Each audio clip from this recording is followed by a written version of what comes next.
why many Nigerians are opening KUDA bank accounts. It says why many young people in Nigeria are opening KUDA bank accounts. Well, I would like to deviate a little and talk about KUDA bank account, which I have.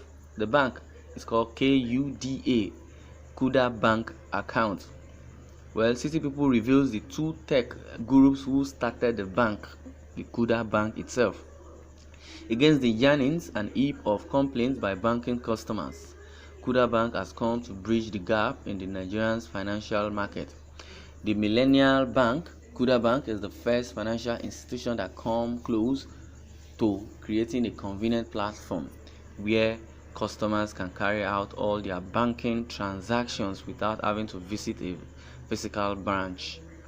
KUDA Bank, founded by Babs Ogundeyi and Mustafa, called Musti, started out in 2016 as KUDI Money, the bank of the free, online-only savings and lending platform, and had gone through a couple of funding rounds before transitioning into Nigeria's first actual digital-only virtual bank without a physical location. KUDA Bank is modeled for the internet-savvy population, providing them the same banking services irrespective of location, but without the time and stress that comes with conventional banking. Users can open a KUDA account by simply downloading the app and signing up, after which they get a free debit card delivered at no cost nationwide within 2 weeks. This will save the time of queuing in the bank and resolve complaints from a mobile device without having to visit any bank. To make it easy for users to resolve transaction issues that may occur while using the app, KUDA provides the 30-digit session ID for every transaction. KUDA Bank also has an automatic savings option where users can save automatically and earn up to 15% annual interest. Let's even shock you more.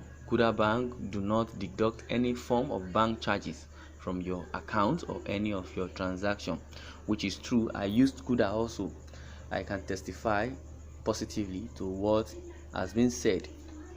As part of the launch promotion, the bank offered 25 free interbank transfers monthly for all customers who opened a KUDA account before January 1, 2020, while extra transfer to other banks cost 10 naira each. KUDA has a wide branch network where customers can make deposits for free, thanks to its partnership with 3 of Nigeria's biggest banks. Debit cards are also issued by Access Bank, pursuant to a license from Visa International and Verve. The bank also offers a high level of security to protect customers' personal information from unauthorized use and allows them to freeze debit cards from the app when it goes missing. Other security features include a validation mechanism for every user, a circuit breaking mechanism that flags down transactions higher than the usual range. This way, if a customer that usually does 50,000 transfer suddenly attempts and 500,000 transfer, it will be flagged to alert the customer of a potential mistake or of a fraudulent transaction. Besides its partnership with Access Bank, Guarantee Trust Bank, and Zenith Bank, KUDA Bank recently became the first Nigerian bank to be added as part of the Binance P2P payment options, making it possible for people carrying out peer trading of cryptocurrency on Binance to make and receive payments with their KUDA account. Its spend and save feature is similar to what is found on other fintech apps, and it automates the removal of 2% of every expense made from the user's balance as savings for a rainy day fund. Like other competing fintech, KUDA Bank also has to do a KYC feature that verifies user information using the bank verification number BVN. Let's introduce the two geniuses who started this move. Number 1, Babs Ogundeyi. Born in the United Kingdom, Babs Ogundeyi is the CEO, Managing Director, and the founder of KUDA Bank.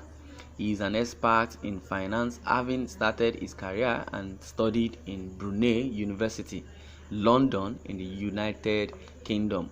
Over the past years, Babs has worked in both the private and public sector of finance. He has spent most of his life in London, where he attended King's College, Taunton. Babs has spent most of his career working within finance, both in the private and public sector. He has worked for PricewaterhouseCoopers, advising banks, and was also a senior special advisor on finance to the Nigerian government. Babs Ogundeyi has been in the fintech sector for over a decade. In the course of this period, he was and also engaged an engagement manager for PricewaterhouseCoopers (PwC) from October 2002 to March 2010, where he led audit and advisory engagement of banks and other financial services organizations across Africa. In March of 2010, he became a partner at Red Brick Limited in Nigeria, performing financial advisory assistance and private equity till January 2012. While he was in Oyo State, he was the head of the state's microfinance bank, turning it from a $2 million loss position into a profit-making entity within 4 years. He was responsible for capital raising in the state, successfully led the largest bond raise in the state's history, a 55 billion naira bond program. He also set up the Public-Private Partnership (PPP) office and debt management of DMO in Oyo State. He created products to boost internally generated revenue, leading to a 5 times increase in 4 years. He set up and managed Oyo State Pension Contributory Scheme. He is married to Oni Oyindamola Ogundeyi. She is a fashion tech CEO of Fashpa, an entrepreneur, innovator, and a vlogger. The second person is Musti Mustafa. He is an ICT wizard. Musti Mustafa easily comes to mind when you think of high-achieving tech founders in Africa. The KUDA co-founder stands out in an industry that has glamorized the college dropout stories of founders like Mark Zuckerberg and Bill Gates. Similarly, as a benchmark for success, he graduated from university with a first-class degree and a distinction in his undergraduate and postgraduate studies, respectively. Musti studied computer science at the University of Ilorin, where he made a first class before getting a distinction at the University of Lagos during my postgraduate studies. While at Unilag, he worked with a software company called CBC EMEA, building internal tools for the company and supporting enterprise applications for its clients. Musti had a stint at Keystone Bank for a couple of weeks before he proceeded to First Bank, where he was fortunate enough to build a lot of banking applications. He wrote the first version of First Bank interbank transfer services and maintained it till he left the bank. When he left First Bank, he joined Stanbic IBTC, where he worked for 4 years. It was there he met his co-founder and started KUDA, and then he had to resign to face KUDA squarely. He assumed responsibility at Stanbic and oversaw teams of software developers, cross-functional software developers, and teams generally. The person that even narrated this story is Seun Joseph. Well, it has been said all about KUDA. Well, you can go to your App Store or Play Store to check for KUDA and check their features and go through. Thanks for listening and God bless.